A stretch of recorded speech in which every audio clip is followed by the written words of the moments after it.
Hello, this is Kai Marie, and welcome to the Healing Element podcast. I have a very, very special guest with me here today. I have Francesca Serwa, and she's going to be talking to us about how we can begin to lift the stigma of mental health in the Black community. And this is especially for people, Black people that are Black who are therapists, social workers, who are kind of working in this field so that we can really address the needs of our community and how we can begin to have conversations to really open up dialogue so that we can kind of talk to our community about the importance of mental health, mental illness, and how therapy is a thing that is actually helpful and not something that we should run from. So please welcome my guest.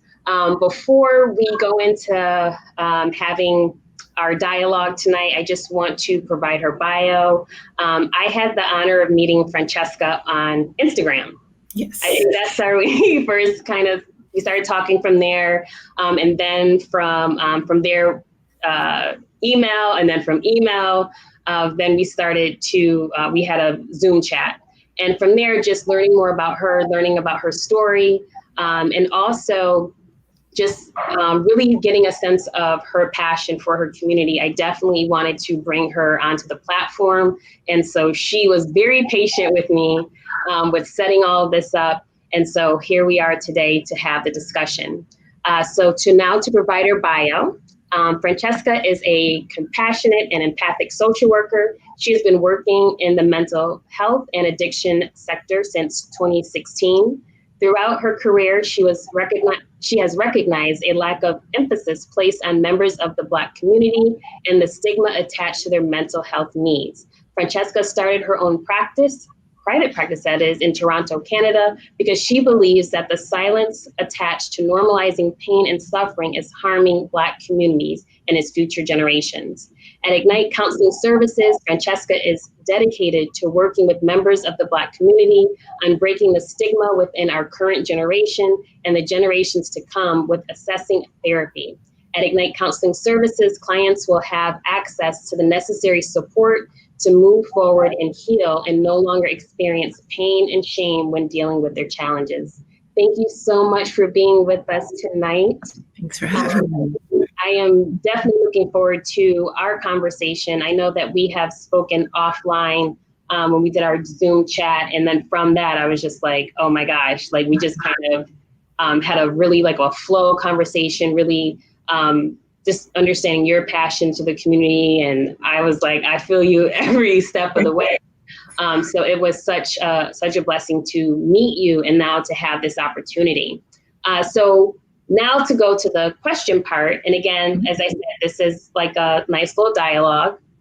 But to go into the question part, what led you into this field of therapy and social work? What led me into the field of therapy was really recognizing that, there is a gap when it comes to members of the Black community in Toronto and accessing therapy. I guess for me, it started when I was in my third year of university when I was doing my placement. So I was doing a few hours and I was working with, different communities who were using addictions, who are using different substances and experiencing mental health and addiction challenges as well. And I've noticed that, when it comes to the cultural part and supporting members of the Black community, that piece was missing. And I would sit down with my supervisor at the time and we would have this thing called supervision. And she would really just, provide me with supports and resources that I can access and I can tap into when it comes to supporting members of the Black community. So this was like 5-6 years ago, and my passion hasn't numbed down since. Mm-hmm. When it comes to specifically therapy, I felt like, I launched Ignite in May, and I didn't think that COVID-19 would be where it is right now and where it is today. So definitely the fact that I'm able to provide supports virtually as a beginner and, to members of the Black community specifically with their mental health challenges has been a blessing. And just to have that, experience with folks who are wanting to, are experiencing this shame and silence and really wanting supports, and having a hard time accessing those supports, and really just putting myself out there has allowed me to provide those supports to my community in Toronto. Beautiful. And so, like you said, you're in Toronto. So I'm sure there's a lot of parallels that we can talk about tonight between here, the Black community here in the US, and then also in Toronto. So when you first entered that field, when you said that you noticed that were the gaps, was it, did you notice on the educational piece that was kind of missing, or was it just therapists unable to properly communicate like two different cultures, or was it kind of a mix of both of those? Definitely both. I know when I was in school, every paper that I would ever write would be dedicated to the Black community and the importance of, touching on things like anti-oppression, anti-racism, stigma, community accessibility, and the criminal justice system. Every paper that I ever wrote in university was dedicated to the Black community and how I myself, as well as other practitioners, can really implement change and be accessible, because, thinking about when I was accessing therapy, who I had access to were mainly white males and females. And it was really hard to find Black therapists within Toronto. And, eventually I did find, just recently, I was able to tap into like a community of therapists, thankfully, to Psychology Today. But, sometimes the therapists, they had a wait list, and that was too long. They weren't taking any clients, and they would refer out. So I felt kind of stuck. And I definitely felt like, when I finish school, I'm going to become a therapist. I'm going to do it. But I kind of pushed it back because I felt like I didn't have the necessary tools and resources and the education that I needed, till recently, where I just I have the experience. I have the lived experience too. I'm able to be transparent when it comes to my community and my folks when working with them. So I think it's let me just create this opportunity for myself, and wherever it takes me, then that's where it takes me. And now we're here. Right. Beautiful. And so happy that you made that leap to do that, because I know that it's so needed. And I'm sure there's many people. Oh, we just lost her. So we'll get Francesca back in a moment. So the thing is I'm sure there are many people in the Black community who have. She's coming right now. There we go. Great. All right, no problem. So I was saying that I know there are many people who have had this similar experience as you, where they're looking for help. They're looking for someone that they can really talk to about, not only about maybe if they're having like a challenging day at work, but also about the impact that racism has on their day-to-day lives. And to not be able to do that when that is such a huge part of our lives, that in itself can just kind of shut you off from maybe wanting to have that conversation if you feel like the environment is not really set for you to really talk to a therapist about that. Yeah, and definitely when it comes to things like microaggression, and just dealing with that every single day, and not having anyone to check in with, it's really difficult to navigate things like your full-time job, or really navigate, accessing the doctor's office, or doing simple things like going to the bank, because, that microaggression is there.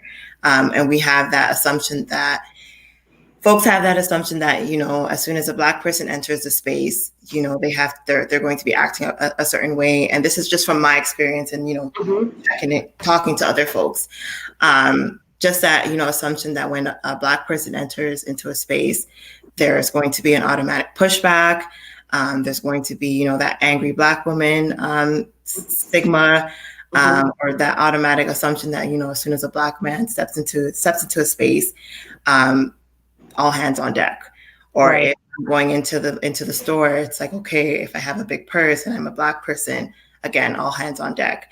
And right. It's like, things like that, I've experienced myself personally. And I tried, for me, at that time, it was very important for me to just put it under the rug and not really think too much about it. However, when you think about like, it happening on a regular basis and you're trying to ignore it, it starts to creep on you and it's like, this needs to stop. And then you have to react. And then it's like, if you react, or you give them any type of reaction, then, things like a police officer or security escorting you and asking you to leave. And it's happening in Toronto. Just recently, there was a Black couple who were taking their engagement photos, and they're from I think they're from Nigeria, and they were asked by security to leave the premises because they couldn't take their engagement photos there, and they referred to their wardrobe as costumes. And it was very shocking for me to watch that, because I'm like, this is still happening, and it's happening in a place like Toronto. I mean, I think that right now we're going through serious reality checks about the society in which we live. And there's always that point, typically in history, where it seems as though progress is being made. And then there's moments in history where it's the reminder that, no, it's just kind of always been there. It's just been under the surface. So I just want to say, for those that are listening, if you want to leave a comment, join the conversation, just please post your comment below, and we will make sure that we add that to the conversation. I wanted to say, when you mentioned about those microaggressions and just kind of like the thoughts that we have in our head, and one thing that Chevelle Maven, she's owner of Addiction Preventions, she wrote an article called Psychological Noise. And just that noise that's in your head, like when you're walking down the street, especially for a Black person, like you really can't enjoy the experience of just kind of walking through the park. You're also kind of making sure that you don't seem like a threat. And there's nothing you can do to kind of walk in a way, right? So it doesn't seem like you're a threat, but it's just like your existence. So how do you move in a world in which your existence is seen as a threat? And I bring that up because today I had to go to the bank, right? And so when I was preparing to walk in, I was like, oh my gosh, I wonder if I have to wear a mask. And I'm like, is that going to cause a problem if I wear a mask? Like, even though we have to wear masks to go to the bank or to go to any public area, I was concerned that I was like, okay, maybe I should get dressed up. Like, I was thinking, what can I do so that no one would feel comfortable with me walking into a bank with a mask, even though that's what we are supposed to be doing. So when I walked into the bank, I saw two Black women that were, they were the tellers there, and I felt relieved. I just felt like, okay. They get it. So, so I just say, okay, so they know that I have to wear this mask. It's not, I'm not going to be seen as a threat walking into this space. And it's so, like, even though like I had to do that in order to go into the bank, I was still just concerned if they were if I was the only Black person in there, if that could cause a problem. And so that makes me think of also when you have, especially Black women and Black men, but especially Black men who are in need of therapy or who have a social worker, and just their mere existence walking in to meet with their social worker, they can pick up on the energy if someone is feeling like, oh, I'm scared, he may do something, I don't know. And if you're getting that type of energy and you're picking up on that type of emotion, you're not going to want to talk about your problems or the issues that you're experiencing. So you doing the work that you're doing now, have you been able to kind of open that dialogue with not only Black women, but Black men that may have seen like, listen, I don't have a space to really go anywhere to receive this type of therapy because my mere existence is a threat? Yeah. When I was starting, and I was offering consultations, and I think there was a psychologist, I believe her name was Joy, Therapy for Black Girls, who mentioned something about being able to tap into your own personal bias as a practitioner, and recognizing that, like, when another Black person sees you as a therapist, they already know, like, there's already a stigma attached to the fact that, oh, you're a therapist, and there's already that mistrust that they already have. So now your role is to really just tap into that mistrust and try to break it down, basically. and just recognize and just, being honest and telling them that, I am a Black woman. And you might think that, because I am a Black woman, I have this judgment, because within our own community, we have the biases towards that implicit bias towards our own community members. Mm-hmm. So the fact you have to be able, as a practitioner, you have to be able to mention, touch on that, because for me, it's very important for me to touch on that too, because if I'm not, then, my client might, have that impression that like, oh, I think I'm better than them because I'm telling them what to do when it comes to the fact that they're accessing support. And for me, when it comes to therapy, it's very important that I let the client know that, they're ultimately the expert. Mm-hmm. And I'm just here. They have the control of that steering wheel in front of them. And I'm just here to guide them and provide them with the tools and resources that they need to either heal or cope with whatever they're needing supports and coping with. And really, that has really worked for me, because my experience with therapy is like, oh, no, you do this.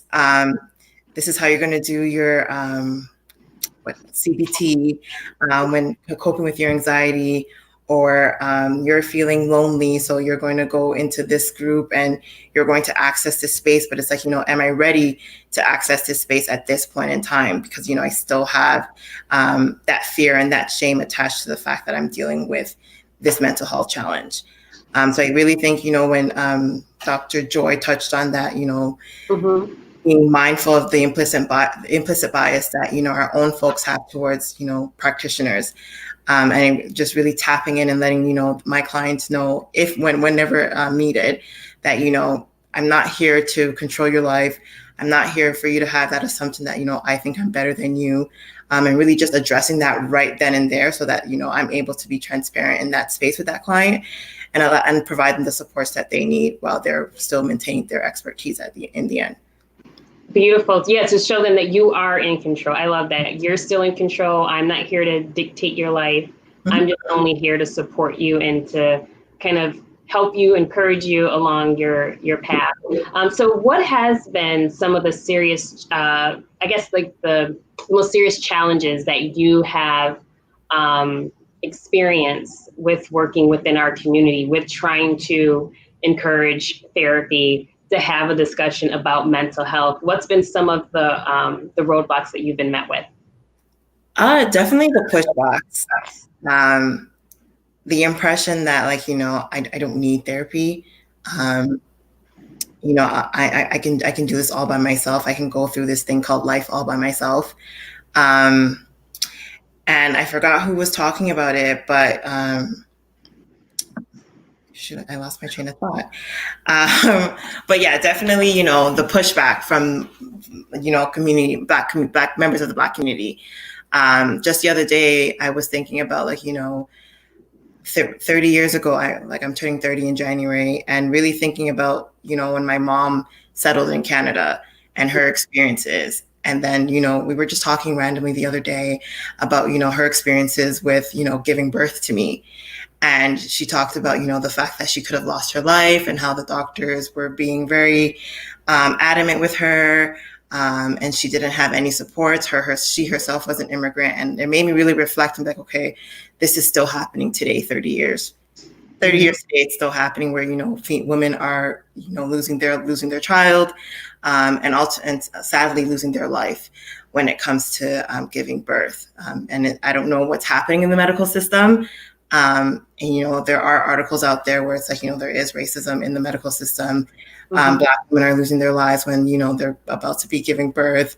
Black children are dying up to a certain age. I think there was an article where, like, up to a certain age, a white child is expected to live longer than a Black child. And, those type of things scare me. And then I was also reflecting on that, because it's like, okay, the fact that my mom was experiencing that, I wonder what her mom was experiencing. Right. About, generational trauma and what's happening now with the pandemic and systemic racism. It's like I'm experiencing, or we're experiencing, what our parents were experiencing and what our parents' parents were experiencing. Mm-hmm. But when it comes to things like generational trauma and how they were dealing with it back in their day, it's different than how we're dealing with it today, because, there's access to mental health resources, there's access to therapists, there's, conversations like these that are happening, where versus back in my mom's day, she would be suffering in silence.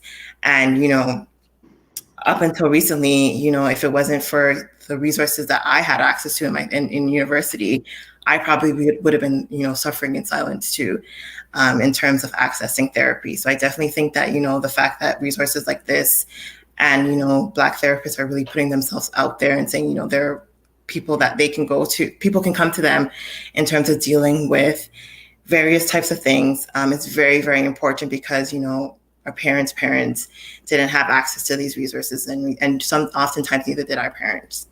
Right. That's so true. And I'm glad that you mentioned about the generational trauma piece, because that's so important, because when you are going to therapy, you're coming with all of that. It's not just maybe the trauma that occurred that day or the day before, the month before, the year before. You're also carrying what happened generationally.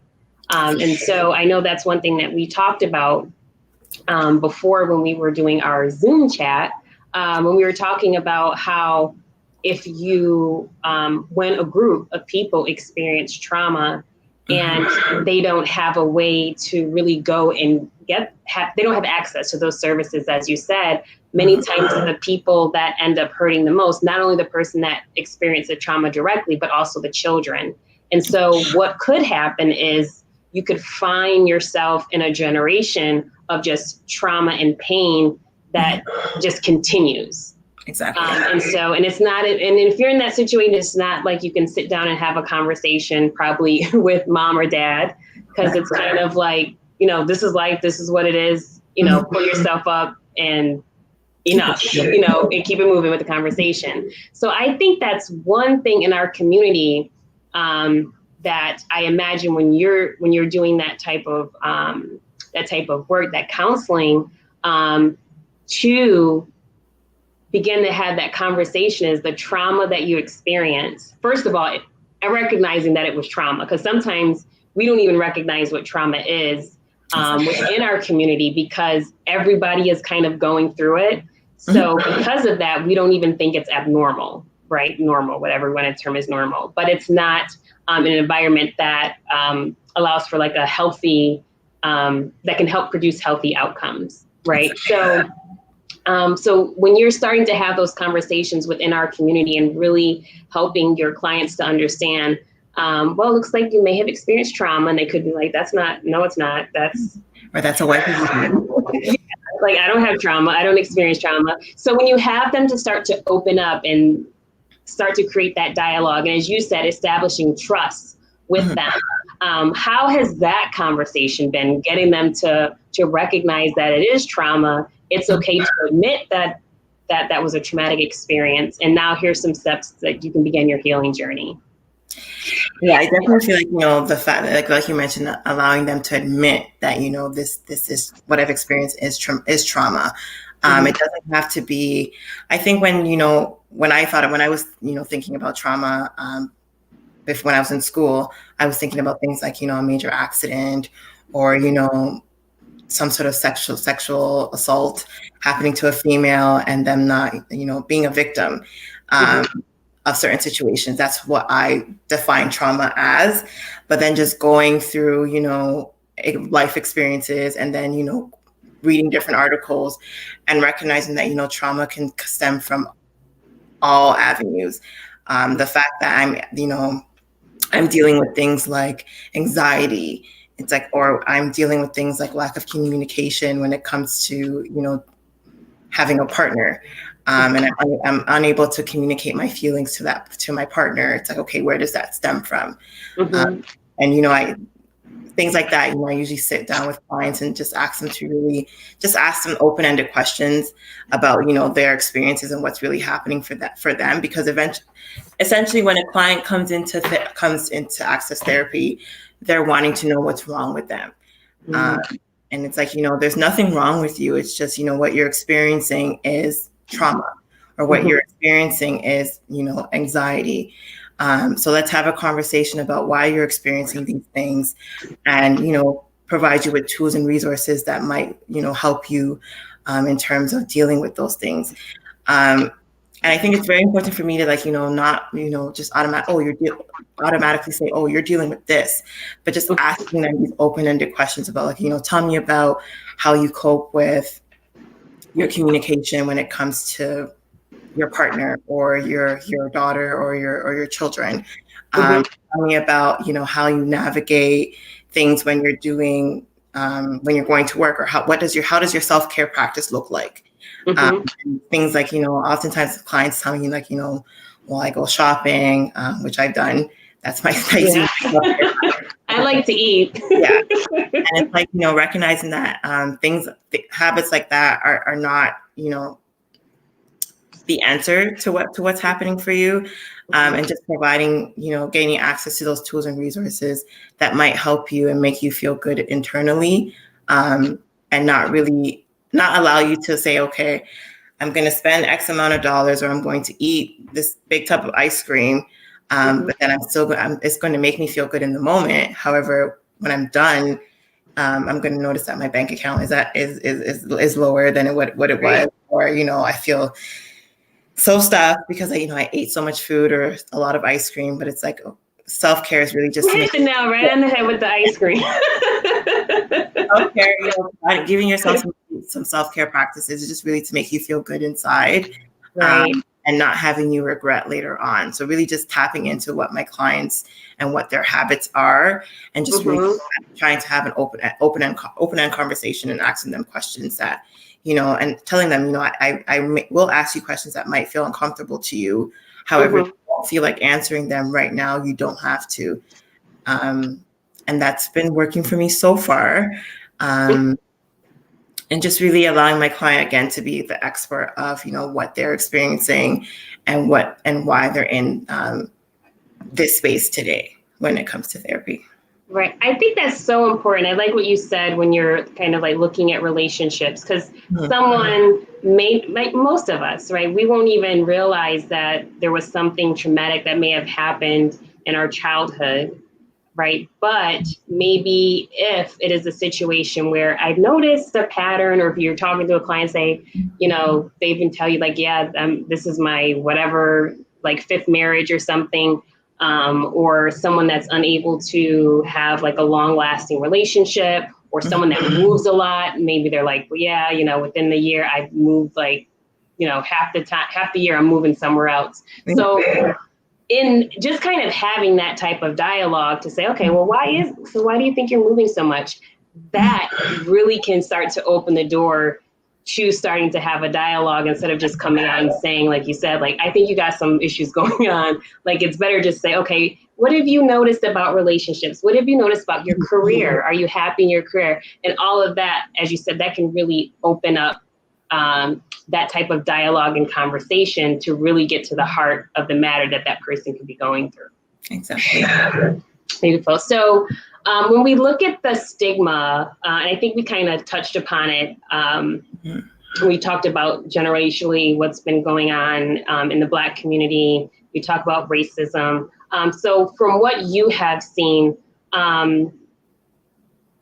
what are the strategies that you've used to address that stigma, to get people to open up? Is it, so when you're going to a community, maybe someone's coming to you for therapy and they're just like totally shut down, kind of what are their reasons as to why they think maybe therapy doesn't work for them, or there's nothing wrong with me, I'm just here, maybe my cousin told me that I needed to come to therapy, and they're just like, I'm fine.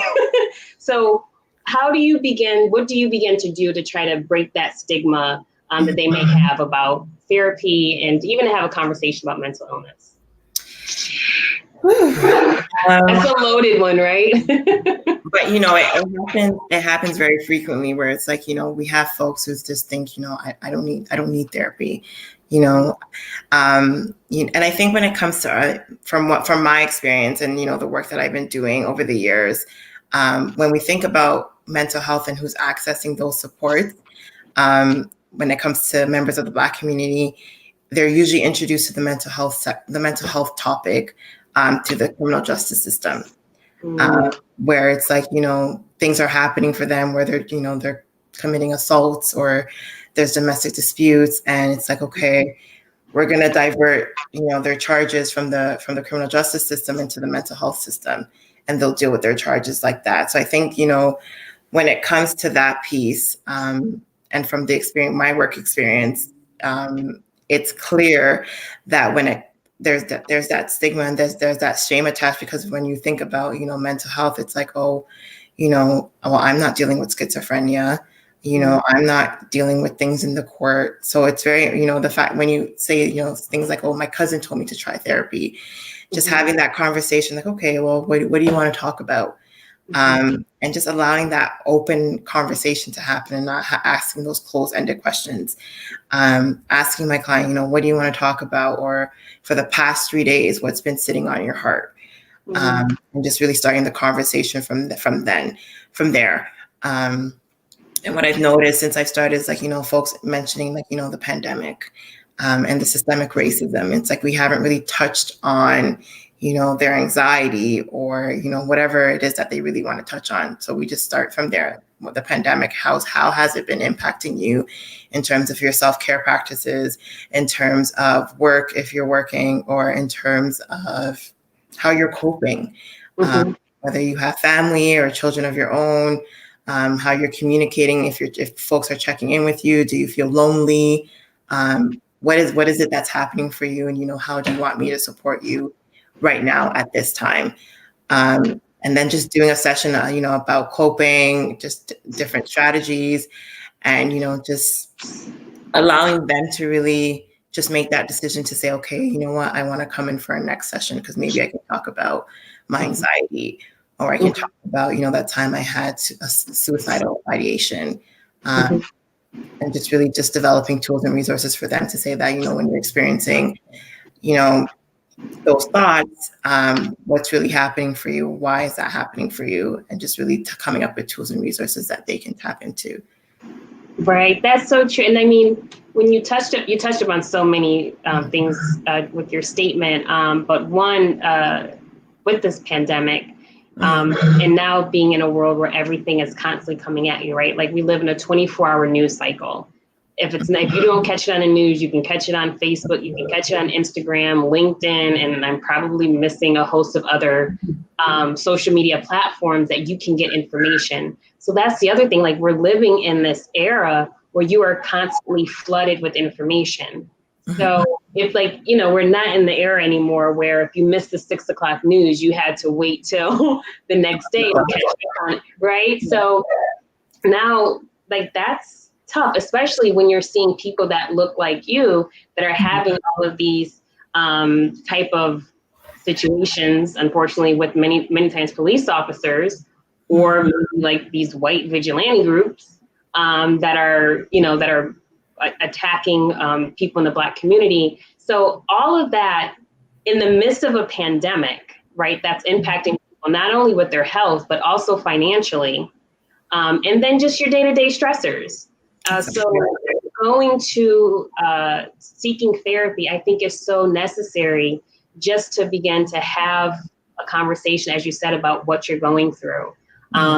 Yes, you can go to your friends, but I always say, your friends are not your therapists. You should seek out your therapist. That way you can, as you said, get some strategies on what you can do to create that balance within your life. So that way, when it's time to maybe turn off the TV, put down the phone before you go to bed, you put the phone in the living room, you go in the bedroom, something to kind of have that separation. Yeah. So what are your thoughts about, like, now, especially the Black community, our community, now with everything going on, pandemic, how it's hitting us financially, health-wise, and then just also all the social unrest. Have you noticed that there has been an increase in people in the Black community reaching out for therapy? Yes and no. And that's because when it comes to therapy, I've noticed that, it's a need within our community. However, it's still viewed as a luxury.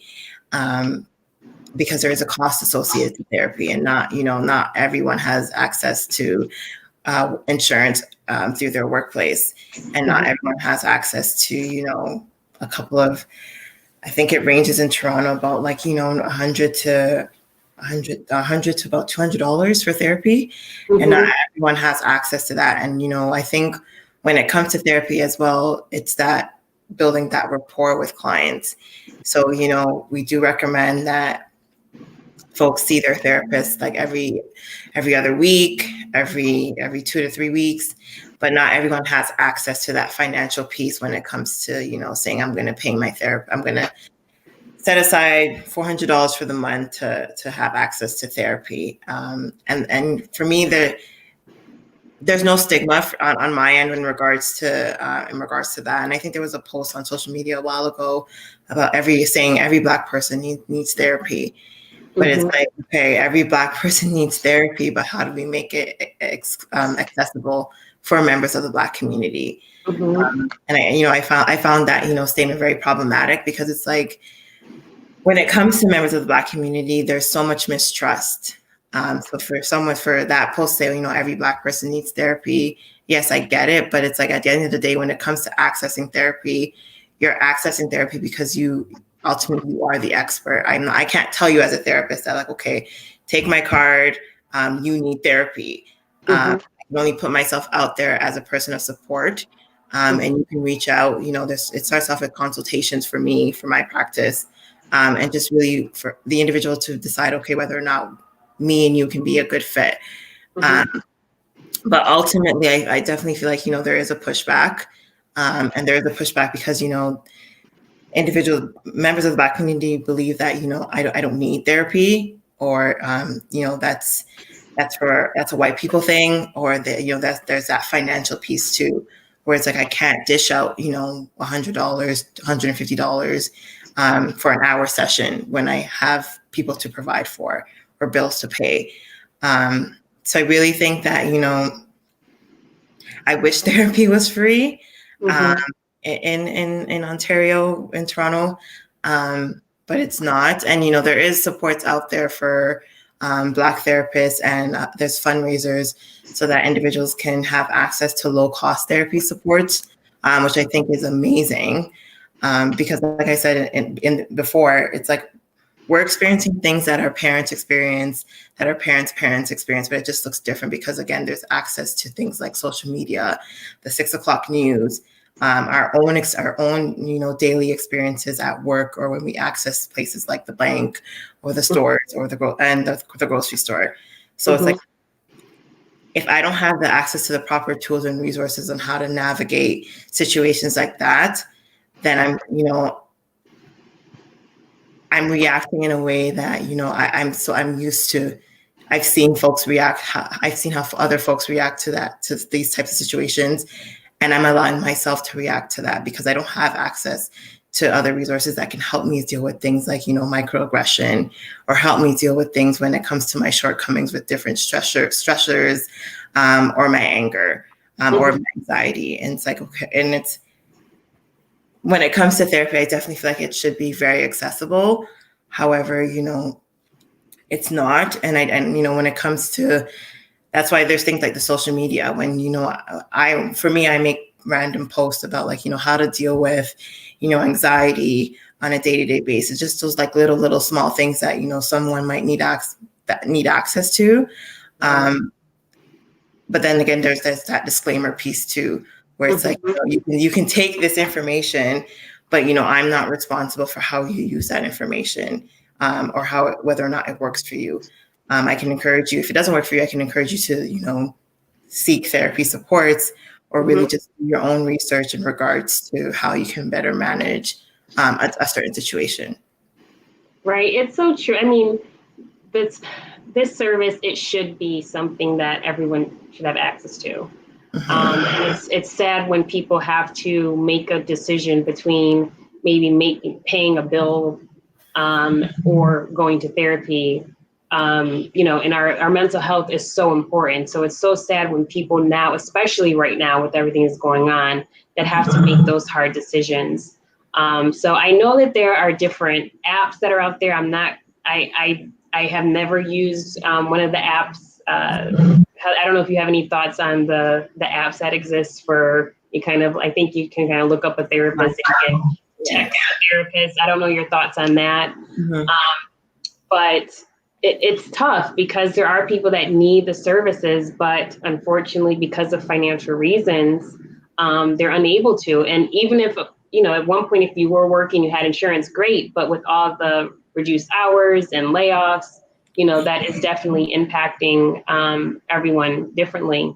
So I wanted to get to, not to kind of brush over that, but just being cognizant of time, because, that is something, and hopefully we can have some answers to that with everybody really feeling the effects of a pandemic. But now that you are in this space, you started your own private practice, which I think is beautiful. Do you have any advice for Black therapists, social workers who are coming into this space on how they can, how they should conduct outreach to the Black community? What's your advice for them? I think with me and giving advice, when I started my Ignite Counseling Services, it was right during the pandemic in May, and I didn't think that we would be where we are today, to be honest. I thought I'd be able to go into spaces and see folks face to face. And unfortunately, that hasn't been happening. It's starting to happen, but it is hard with phase 2 and everything coming and everyone going back to school and experiencing different stressors in their lives. It's hard to say, okay, now I'm meeting folks face to face now. But in terms of outreach and Black therapists, I think it's very important to start off within the community. I started off as a community social worker, where I worked in various communities in Toronto with folks who are experiencing, addiction and mental health challenges, white, Black, different racialized communities. And I think it was very important for me to access those communities because of the fact that individuals don't really have access to resources. And there's still that stigma attached to them accessing those types of supports, especially if they're dealing with their addictions. And definitely really allowing individuals for Black therapists to really do their outreach in a way where it's okay, I'm opening up my supports, to the community, because I do really believe that the community needs access to mental health supports, not just therapy, but just their mental health in every possible way. Because if clients' well-being is not up to par with where they want to be, then that's where they struggle. And it's important that we're not just selling ourselves out there as therapists and saying, okay, you know what, here's my card, give me a call. We can do a 20-minute, 30-minute consultation. It's really getting to know clients and, establishing that relationship as a person of contact when, you're experiencing different challenges throughout your daily life. And really just accessing communities, spaces like churches, and just really putting yourself out there as a person of contact, and not really looking at the financial piece. And I get it, your time is valuable, but the fact that you're able to dedicate 30 to 45 minutes to someone and really just have a conversation with them and just allow them to tap into you and have them lean into you, and for you to provide them with those supports is very important, because, essentially, they are really trying to navigate different things in their lives, and the fact that they are suffering in silence. Their pain is allowing them to suffer in silence. And for me, doing therapy, I really think it's that the time has come where it's that needs to stop, because it's a struggle out there, and it's the fact that there's so much mistrust, there's so much pain, there's so much suffering within the Black community, and the fact that we're able just to be so strong, and I hate saying this word, resilient, and just get up and go, and still just come back into our space and just still be suffering in silence. It allows us to, experience things like hypertension, stress, when we don't just really deserve to be experiencing those things. We should be able to have access to those supports from people that we think that, we're able to connect to, whether they're a Black therapist or not. Right. I think that's so true. The point that you made about how our lives should be. And I think because of conditioning, because of the society in which we live, it's almost believed that our life should be hard. Like it should be challenging. We should have to continue to overcome and overcome and overcome. Like it's meant to be, like, it's almost like if you're a Black person and you didn't go through hell, it's like you didn't earn your Black card, And our lives, like, we are such beautiful, worthy people, and we deserve to have a life that is peaceful, not one that we are at constant fighting, right? And I'm not saying like physical fighting. I'm talking about the mental fighting, dealing with microaggressions all day. And going to your point when you mentioned microaggressions, not only are you dealing with those maybe in the workplace, in social settings, you could watch the news, again, social media, like you are constantly bombarded with messages telling you that you are less than, right? And then, I mean, we can get into the whole colorism issue as well that is rampant in our community. So and I'm so happy that you agreed to come on this platform and to have this conversation, because I think it's so important for us as a community to address, yes, we do all need therapy, but unfortunately, because of financial reasons, sometimes we can't do that. But there are platforms such as this and others that try to provide information to you. But hopefully in the future, therapy will be accessible to all who need it. So important. So, and I just lost my train of thought. But I think that, again, this conversation is so important to have in light of everything that's going on. I was talking to you before we went live, just me personally needing to kind of step back from Instagram, social media in general, to kind of recenter myself, because that's so important. That's part of that self-care. And so going to a therapist, going to someone like you can help you realize that, because someone may not. They may think that, oh, I'm fine. But someone, talking to you can have a conversation and say, okay. In so many ways, you can get to the point of telling that person, like, actually, everything is not fine. And it's okay. And it's okay. Yeah, it's okay. Right. No, I'm sorry. Go ahead. Like you said about taking a break and practicing self-care. I know a few folks who usually use like a certain day, like Therapy Tuesdays, and that's their form of self-care. I know, like I don't know if you remember me saying this, but I remember when I was in school, my form of self-care was going to the mall. When I was at work, people would ask me, what do you do for self-care? I'm like, oh, I go to the mall and I shop. But then I realized that that really isn't a healthy way for me to be practicing self-care. And, I think, within our community, we use materialistic things to add value to ourselves and to really tap into, to make us feel good. Right. And that's been happening for quite a while, what I've noticed. And that's where, things like, I don't need therapy. Therapy, is a white people thing, but it's like, it's not. And I think, when you're dealing with things like stress, when you're dealing with things like overwhelming emotions, it's okay to have a conversation with somebody, whether it be, your friend or just, there's a lot of, free therapy supports in Toronto. Having a conversation with somebody before you decide, oh, I'm going to, spend a couple $100 on a pair of shoes to make myself feel good. But it's like, okay, essentially, is that really going to make you feel better within yourself? Right. The pair of shoes are beautiful, but is that going to make you feel good the next day?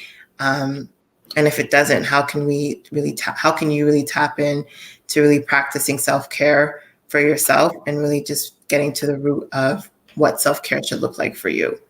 Right. And I know we're wrapping up. There's just one thing that I wanted to mention because of what you had said as far as our need as a community. And this is generally speaking, our need as a community to buy things, and then that makes us feel better. And it makes me think of Dr. Joy DeGruy Larry's work, Post-Traumatic Slave Syndrome, in which she talks about that vacant esteem, in which because of living in a racist system, how it's taught you not to value your worth, right? I'm not talking about things, value your physical body, your mind, your body, mind, and spirit. And so once you have that vacant self-esteem, something has to fill it. And so what you do is you then internalize that racist ideology, and to help you feel better, you go out and buy things. So this may be even more challenging, but for our community, I think it is so important too, if you are looking for a therapist, to find someone that also can speak to how race and racism impacts you. Exactly. I don't think it would do you any good to go to a therapist that's like, I don't see color, or racism is all in your head, or someone that's not going to acknowledge that and validate the feelings that you're going through. So sometimes that can be even more challenging, because some people in our own community will say that racism doesn't exist.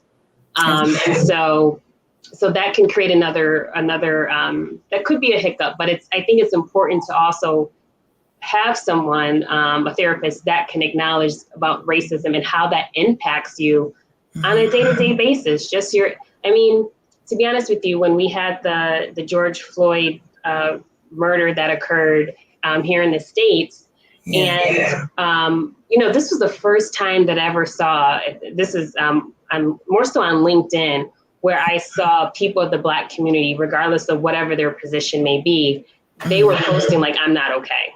Like, I am not okay. I don't want to talk to you. I don't talk to anybody else. Like, I am tired. Like, I had never seen us show that emotion at all. Usually when things like that occur, which unfortunately happen frequently, we show up to work, we show up in the world like nothing happened.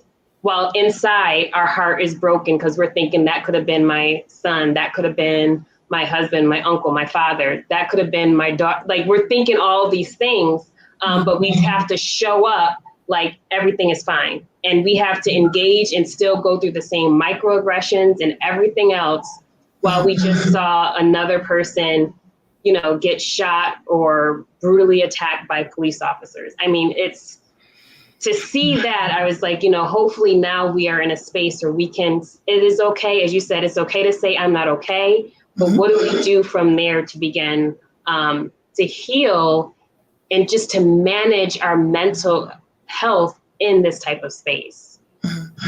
And those type of topics are very difficult to touch on, because it's like we see it every day. Even after George Floyd, there was another gentleman who was unable to walk in the States. Jacob, right? Yeah, that happened a few weeks ago. Yeah. And it's like, we have to go through this again. And it's like, my concern now is, me being a therapist, and, I'm talking to clients about, what's happening in the world, systemic racism. And then we have this happen again. Yeah. And it's like, when does it end for us? Like, when are we able to access these spaces, or, be around our kids and feel safe? And, those topics are really difficult to touch on, because it's like, I feel like I'm at a disservice when I'm talking to clients about, what happened to George Floyd, and, what's happening with racism systemically and within our communities. But then it's like they go outside now, and then it's like they're reliving that same thing over again. Right. So it's like, okay, when does healing act? I think Brandon was talking about, healing being work and the ABCs of healing. But it's like, I'm using these tools and, having conversations about what healing looks like for two folks. But, when they step out into the world now, something like what happened to Jacob happens. And then Right. it's like reliving that same thing again, where it's like all hands on deck for me now. I have to be in fear of the police now. Conversations are happening, and steps are being taken to enact change. But Mm-hmm. it really is, are we really at that point in time where it's like change is happening? Because I'm Right. stepping now as a Black woman, as a Black man, as a child, as a Black child, and I'm seeing these things continue to happen. It's like, okay, what's happening? Yeah, it's So true. It's so true. And I think this was last week. I don't want to say I went on a rant, but I expressed my raw emotions on Instagram, and I was saying very much so what you just said.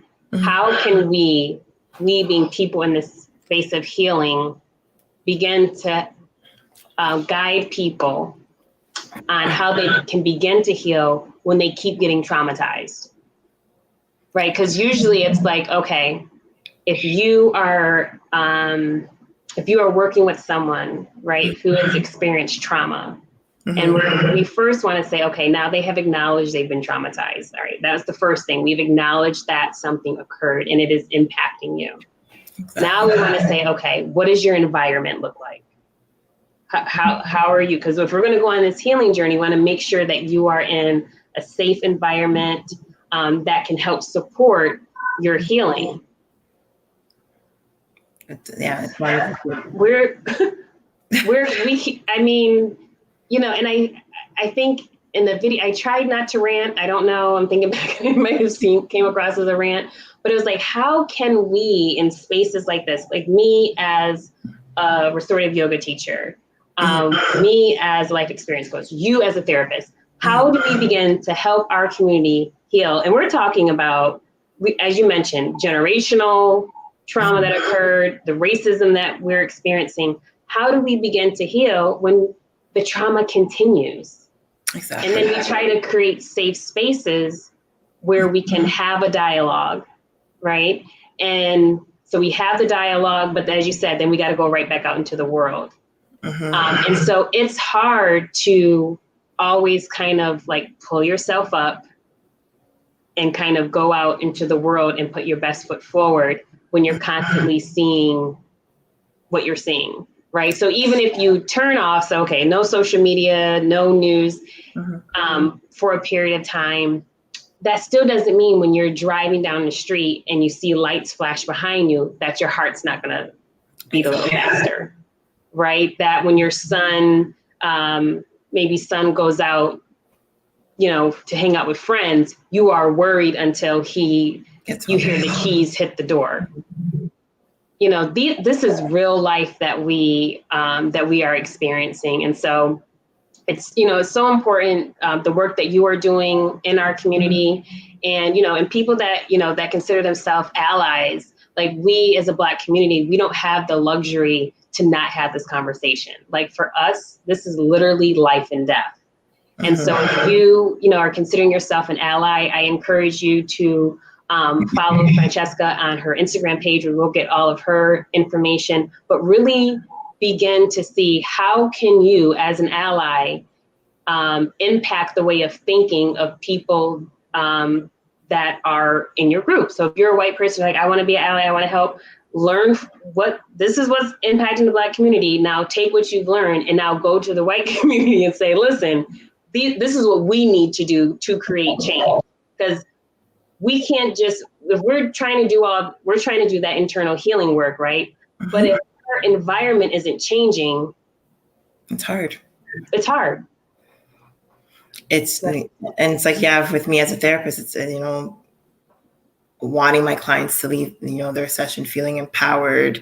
But then, their chances are there is a high chance that when they leave the space and, are step foot on into the world now, it's very quick for them to feel disempowered as a Black person. And that really sits with me sometimes, because it's like, okay, am I really doing, like, I stepped into my purpose, but am I really doing it? I'm doing this work, but I need to stop feeling like I'm doing it as a disservice. because there's a reason why, I'm providing therapeutic supports to specifically members of the Black community. But, when things like police brutality happens amongst our community, and not just the Black community, but with Indigenous communities as well. And we're seeing this on social media, on, the news. It's like, I can't tell you as a therapist to shut your phone off. I can encourage it. But ultimately you make that decision to say, okay, you know what, maybe I'll just read this one article, or maybe I'll just watch, a little bit of what happened to what's happening in our communities to our folks. And really just tapping into how that makes you feel after you watch, or read something that has impacted a member of the Black community. So, yeah. So, and I don't want to leave on a bad note here, on a somber note, but I will say the work that you're doing is so important, and it's so needed, because if it didn't exist, then the strategies that you provide, or even having that dialogue, that conversation with members of the Black community, it wouldn't be happening. Exactly. So the fact that that people in our community have a safe space to go to get information from experts such as yourself, that's so valuable. So I know sometimes it seems as though, one of my friends, I was talking to her and I was like, sometimes I feel like the tsunami's coming and I'm out with a bucket. And it's just me, the tsunami in a bucket. But she said, well, Kai, think of it this way. Like, if enough of us come out there, right, we all are grabbing buckets, and enough of us come out to fight back the wave, then we are powerful. So, the work that you're doing, we were able, you and I able to connect. So we'll be able to, I am out there with you with the bucket. So we'll definitely be working together. So thank you for all the work that you are doing. Thank you so much for coming on this platform. If people want to learn more about you and the services that you offer, how can they reach out to you? So I am on Instagram, Ignite Counseling Services, SVCS, on Instagram. And then my website is www.ignitecounseling.svcs.ca. Okay, and I'll make sure to put that in the description so that people can have that information. So as we close out tonight's program, is there anything else that you would like to leave our listeners with? Again, thank you, Kai, for having me on this platform. And really, I do encourage folks when they're experiencing mental health challenges to really not, feel shame, and really just access spaces where they can feel access spaces where they can feel bravery and come out feeling empowered. I know there's, Kai, you mentioned, safe space, and, I was all about safe spaces too, but, a safe space for me or yourself, it will look different to another person. So I really think that when it comes to accessing spaces, you want to be able to come out feeling empowered, and really feeling brave within that space. Right. So true. And again, thank you so much for being on the platform tonight. If you hold on 1 second, and we'll chat when I end the live broadcast, and you and I can just kind of chat. So thank you everyone that has watched. I appreciate your support. Season 2 of the Healing Element podcast will kick off on September 23rd. So we're fastly approaching that. It seemed like so far away, and now it's like right here. So please also visit my website, kaimarie.com, to learn more about the services that I provide. Also, this kind of fits right into our conversation tonight. I have partnered with Chevelle Maven, CEO and founder of Addiction Prevention. We actually have a training coming up on September 29th. And that training is about ethics and racial trauma. Is that right? That's what it's about. I think that's what it's about. So anyways, go to my website in case that's wrong, but I think it's about racial trauma. But anyways, the point of that is to provide information to people that are working in the mental health field, clinicians that if you work with members of the Black community, first to understand the ethics that you must walk in when you are in that field, and also the importance of being culturally competent. So please make sure you sign up for that. You can go to my website, kaimarie.com, to register, and the continuing education credits for that is currently pending. And as soon as that's confirmed, we will let everyone know. Thank you, everyone, again for joining. And until next time, have a good one. Bye-bye. Guys.